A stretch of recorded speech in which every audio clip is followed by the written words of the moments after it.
별표적인 이유가 너무 많이 발생이지 맞습니다. 다시 처음에 이제 허리를 굽히신 다음에 땅에 손가락으로 기록하신 게 있었죠. 그러신 다음에 이제 다시 피신 다음에 이제 주임자가 돌로 쳐 말씀하셨어요. 그 다음에 예수께서 본 게 아니라 다시 엎드려 가지고 뭡니까요? 땅에 들어오신 겁니다. 아니 왜 이러셨을까요? 왜 한번 썼다가 펴준 다음에 돌로 쳐. 그러면 그 쓴 내용이 돌로 치라는 내용일까요?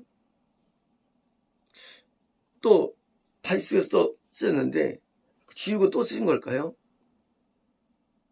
아니면 썼던 게 그대로 했을까요? 다시 기록했었을까요? 이 기록한 내용을 우리는 알 수는 없습니다. 아무도 알 수 없어요. 뭘 쓰였는지. 그리고 그 쓴 내용을 보라고 쓰신 것인지 그것도 모릅니다. 나중에 시간 지나서 무슨 나사람이 볼 수도 있겠지만 다 떠나가지고 보지도 않았어요. 자, 지금 기록하셨는데 왜요?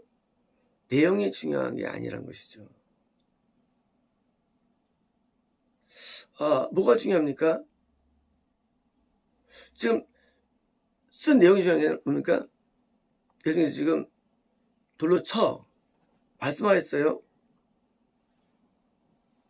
뭐가 중요할까요? 돌로 쳐라 말씀일까요? 쓴 내용일까요? 그것은 제가 볼 때는 물론 많은 해석이 있고 많은 주관이 있습니다. 다 다를 겁니다. 그러나 제가 볼 때는 예수님께서 쓴 글이 기록한 글이 그것이 어떤 글이라 할지라도 지금 중요성은 그게 아닌 겁니다. 그것은 그 글이 땅에 있는 글이 지금 먹힌 자가 있다는 거예요. 누굴까요? 이 여자예요. 여자는 지금 이 순간에 마음 가운데 아마 마음의 변화가 일어난 겁니다. 이 여자 마음에 지금 들었어요. 저 돌로 쳐라는 말은 여자예요. 여자 마음에 근본적인 마음의 책임이 있는 겁니다. 다시는 죄를 짓지 말아야지. 사람이요, 음란에 빠진 다음에 변화하는 게 어렵습니다. 사람은요, 절대 죄를 놓기 싫어하는 게 인간이에요. 이때 마음 가운데 여자의 마음에 새겨진 거예요. 내가 하면 안 되겠다. 도로 써야겠다. 만약에 이때 쓸 때 여자 마음이 돌아가지 않았으면 예수님은 끝난 다음에도 여자를 정죄하셨을 거예요. 왜요? 예수님은 마음을 다 알아요. 예수님은 마음을 다 아는 분이에요. 만약 이런 과정 가운데 여자가 살았다. 야, 끝내주신다 했으면 예수님께서는 뭐예요? 글을 쓰지 아니하고 같이 다 내보냈을 거예요. 근데 놀랍게도요, 이 여자만 예수님께 긍휼이 있게 됩니다. 이유가 뭘까요? 그냥 무조건 없어요. 세상에는 다 근거가 있어요. 뭡니까? 그 진행되는 동안에 여자는 그 사이의 마음에 법이 새겨진 거예요. 이 땅은 우리 인간을 말해요. 항상 성경 땅 우리가 말합니다. 그리고 기록은요, 법을 말해요. 기록은 드디어 이제 이 여자 마음에 법이 기록된 거예요. 다시는 죄를 짓지 않겠다는 각오와 함께 마음의 변화예요. 마음의 글이 기록된 거예요. 이 글은 아무도 못 봤을 거예요. 예수님께서는 지금 우리 마음에 글을 기록한 거예요. 뭘 기록했을까요? 율법을 기록한 거예요. 우리 마음에. 마음의 색이다. 원래 이 도돌판이라는 언어는요, 색이다. 깎다. 깎다에서 온 깎다에서. 우리 마음이 서로 깎아지지 않으면 이런 죄에서 못 벗어납니다. 마음이 깎아지는 거예요. 왜요? 그래서 만든 게 십계명 두 돌판이에요. 글이 깎아서 쓴 거예요. 깎아가지고 하나님께서 직접 돌을 깎아가지고 거기다가 글을 새기신 거예요. 그게 두 돌판이에요. 그게 법궤 안에 들어가죠. 깎다. 그래서 이 비석이란 말이 사실 5번역이에요. 왜요? 깎은 돌이에요. 깎은 돌. 우리가 어떻게 하면은 뭐냐입니까? 내 마음의 돌이 깎여야 되는데 여자가 드디어 깎이는 거예요. 뭘 통해서? 과정을 통해서. 이제 이 여자가 자기가 피고 입장에서 여기서 원고들을 향해서 대화하는 거에서 마음 가운데 깎이는 거예요. 아, 내가 다시는 지르지 말아야겠다. 라는 결심과 함께 그리고 마음이 변화가 일어나는 겁니다. 아니면 절대 속에서 이게 대할 수 없어요. 지금 처음에 쓴 글은 뭘지 알 수 없지만 어쩌면 그것은 뭐예요?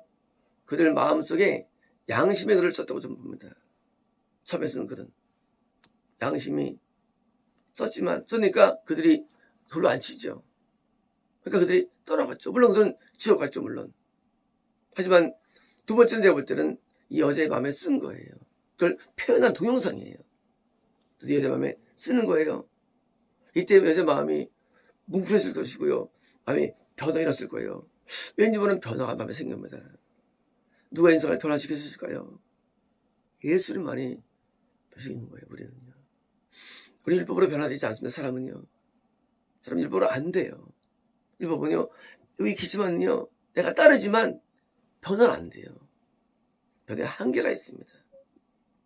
직접 예수님이 우리 마음 들어오셔가지고 내 마음을 변화시키는 거예요. 그러니까 다시는 짓지 말라는 명령이 있었고요. 저를 또 안 있는 것이지 이거는 죄를 안 줄 수 없대요. 율법을 받은다 할지라도 저 이제 여자 마음속에 율법을 새겨준 거예요. 너 이제 다시는 지지 않게 되는 율법을 세워준 겁니다. 자, 우리가 이제까지 말씀을 통해서 배우지만 인간의 벗어남을 죄에서 못 벗어 인간은요. 절대 그 죄에서 못 벗어나요. 천년변도 인간은 안 변해요. 그런데 변화할 때면 예수만이 가능해요. 우리 오셔가지고 우리 마음속에서 법을 새깁니다. 죄를 짓지 않는 법을 우리에게 세워주신 거예요. 그게 뭐예요? 그게 생명의 성령의 법이 되는 겁니다. 법. 이제 법은요. 이제 똑같은 법이에요. 근데 같은 법인데 사망의 법. 지킬 수 없는 법이었어요. 지킬 수 있는 법으로 변화되는 거예요. 지킬 수 있는 법으로. 그래서 드디어 이제 순종이 마음에서 되는 거예요. 그러니까 영생의 일이 열린 것이죠. 우리가 아무리 노력해야지 해야지. 근데 될 수 없는 법이에요. 율법은. 현재 있는 이 새벽에 나오는 사람들이 아무리 윤리를 지켜도 안 되는 거예요. 절대 죄를 지을 수 없어요. 이들은 지옥에 떨어지는 거예요. 근데 은혜 받은 이 여자는요. 드디어 마음에 새로운 법이 새겨지는 거예요. 어떻게? 내면적으로. 겉으로서는 죄가 많아요. 겉에는. 하지만 이제 곧 겉도 죄가 없어질 거예요. 왜요? 근본적인 마음의 변화가 일어나기 때문에. 아까 있는 사람들은요. 전부 다 실제 죄를 이런 죄를 안 졌다 할지라도 마음 가운데 음란죄를 지었을 것이고요. 이런 죄가 있었을 거예요. 그들은 못 벗어납니다. 그때 이 여자는요. 근본적인 변화가 일어나는 거예요. 이게 뭐예요? 이게 구원인 것입니다. 구원은요. 죄 사함이 아니에요. 구원은요. 죄 사함이 용서가 아니에요. 구원은요. 실제 죄에서 벗어나는 능력이에요. 능력. 그 능력을 얻은 다음에 죄 사함에서 벗어나는 것이죠. 못 이기는 사람한테 야, 너 다 이겼어. 이건 거짓이거든요. 이건 가짜예요. 짓는 사람한테 너 이제 용서해 줄게. 이거 있을 수 없습니다. 매일같이 찔러 죽이는 사람이 왔어요. 용서해 주세요. 용서 안 해줍니다. 쭈다 드디어 왔는데 이 사람이 변화돼가지고 다시 안 된 거예요. 그러니까 용서해 주게 되는 거예요. 그 옛날 죄를. 변화 없는 용서는 없는 거예요. 오늘날 많은 사람들이 오해합니다. 내가 여전히 죄를 짓지만 용서해 주십시오. 용서 안 돼요. 씻으면 되지만 사하면 안 돼요. 왜요? 죄를 짓기 때문에. 죄는요, 내가 안 지을 때만 내가 사해지는 거예요. 내가 이제 변화되었습니다. 내가 이제 옛날 같지 않습니다. 내가 새로워졌어요. 물론 그것도 주님의 능력 때문이죠. 그때 드디어 죄의 사함이 서버되는 겁니다. 이 사실을 모른다는 거예요, 사람들이요. 이스라엘 사람들이 몰라요. 죄를 지으면서도, 죄가 있으면서도 용서를 선포하는 거예요. 죄 사함을. 그거 가짜예요. 가짜래지요. 우리는 죄를 씻으면서 이름이 생깁니다 하면 그건 아니에요. 내가 드디어 죄에서 벗어나서 드디어 내가 변화가 되었어요. 이겼어요. 그때 이제 죄 사함이 선포되는 겁니다. 그게 구원이라는 겁니다. 그러므로 구원이라는 것은요, 이것은 우리가 이제 새로운 출발인데 내가 드디어 이제 의의 법을 따를 수 있는 파워가 생긴 거예요. 여전히 구원받아도 뭐예요? 의의 법이 아닌 육신의 몸이 있어요. 죽을 몸이 있어요. 내 안에는요. 죽을 몸이 파워가 있어요. 근데 이제 의의 법을 따를 수 있는 힘이 생겨가지고 두 개에서 될 수 있는 거예요. 구원자는요. 구원자는 의의 법이 있다 할지라도 늘 패배되는 거예요. 늘 실패되는 거예요. 이기기 어려운 거예요. 이제는 이길 수 있는 상태가 구원입니다. 상태입니다. 구원은. 그러니까 드디어 이길 수 있는 상태가 된 거예요. 완전히 이기는 것, 영생입니다. 완전히 이기는 것. 이제 구원 세계는 새로운 출발되는 거예요. 그래서 이제 이렇게 말씀하기를, 다시 죄를 짓지 마. 뭡니까? 너 이제 죄를 이길 수 있어. 내가 네 마음에 새로운 법을 주었어. 원래 이제 짓지 마. 그래서 그걸 유지해 겁니다. 죄를 짓지 않으면요, 이길 능력이 없어요. 그래서 죄 보는 사람은 길이 없는 거예요. 죄를 씻어도 보는 거 아니에요. 죄를 씻으면 이제 왜요? 나중에 오래 있으면 뭡니까? 그때 이제 이기면 주님이 주셔가지고 이기는 거거든요. 마귀와 죄가 뭐냐? 마귀 죄 따르는 게 아니에요. 죄가 마귀예요. 내가 죄를 지은 만큼 마귀가 나를 먹은 거예요. 죄를 지은 만큼. 그러니까 마귀에게 내가 넘어갔는데 뭐예요? 우리 자꾸 마귀를 물리치라 그래. 마귀를 빨리 나가라 그래요. 아니 마귀가 내 안에 무슨 마귀를 나가라 그래. 내 안에 마귀가 있는데 그 마귀가 나한테 죄를 지르는데 뭐예요? 잘못된 축사론자들, 잘못된 신앙인들은요, 마귀가 밖에 있는 줄 알아요. 마귀가 우리 안에 있어요. 우리 안에. 하나님도 우리 안에 계세요. 뭡니까? 내 안이 천국과 지옥이 있는 거예요. 내 안에서 율법의 준수가 있고 무증이 있는 거 내 안에서요. 다 내 안에 있는 거 내 안에서요. 내 안에. 우리 안에 마음이 있고요. 우리 마음도 밑에 뭐요? 은밀한 마음이 있고요. 들 마음이 있고요. 또 마인드가 중내 손의 연수에 있어요. 마인드가 있고요. 대뇌에 또 우리 뭐요? 우리 또 우리 지식이 있고 뭐요? 행동이 있고 말이 있고 대뇌에서요. 이 우리 안에 우리 마음에서 다 결정되는데 드디어 마음에서부터 뭐예요? 법이 생겼어요. 법이냐? 성결의 법. 마음에서부터 의가 일어나는 거예요. 마음에서부터요. 의를 따르는 마음에서부터. 옛날에는 겉으로 의만 찾았어요. 이제 이거 안 되지. 이건 뇌. 이거는 구원이 아니에요. 뇌. 이러면 안 되지가 이런 게 아니에요. 마음에서부터 뭐예요? 내가 의를 따르는 거예요. 이게 구원입니다. 드디어 이제 내가 이제 순종이 가능하면 드디어 이제부터 이 사람들 가운데 똑같은 시간에 죄를 지은 한 명이 거꾸로요 영세들하고 또 한 시간에 기도하는 사람들이 지워달라는 거예요. 기도하는 사람들이 뭡니까? 그래서 본론은 윤리에 있는 게 아니에요. 본론은 계명에 있는 게 본론은요. 그래서 윤리를 많이 해가지고 이게 열정문자가 성공하는 게 아니에요. 과연 죄를 이기는 애예요. 그런 경우 참 많이 나가죠. 아내가 새벽기도를 매일 나가는 사람인데 오면 바가지만 긁고 열받아요. 남편이 볼 때는 이 여자가 말로 교사님인가 회의감이 오는 겁니다. 왜요? 가짜기 때문이에요. 가짜기 때문에. 그리고 참 많습니다. 신앙 좋은 줄 알았는데 가짜가 많아요. 왜 가짜 뭡니까? 본론은 계명이에요. 본론은 우리는 신앙생활, 뭐 얼마큼 교회를 다니고, 뭐 얼마큼 뭐 충성하고, 그게 본론이 아니에요. 그거는요, 계명을 위한 발판인데 그걸 본론을 이해합니다. 교회에서는. 본론은 우리 삶에 있는 거예요. 삶에. 본론은 마음에 있는 거예요. 그래서 충성 많이 하고 봉사 많이 하고 한다고 신앙 좋은 게 아니래도요. 교회에서 속습니다. 사람들이. 야, 그 사람 왜 교회에서 운전해? 속아요. 그래서 망하는 거예요. 율례 있는 게 아니에요. 신앙은요. 율례는 계명의 방법론이지 이 율례가 목적이 아닌 거예요. 옛날에도 목사님들 가운데 이제 부모님 많이 계시면 이제 참 평가합니다. 그 목사님 설교가 별로야. 근데 이 목사님은 그 목사님 칭찬하는 거예요. 당신 목사님이.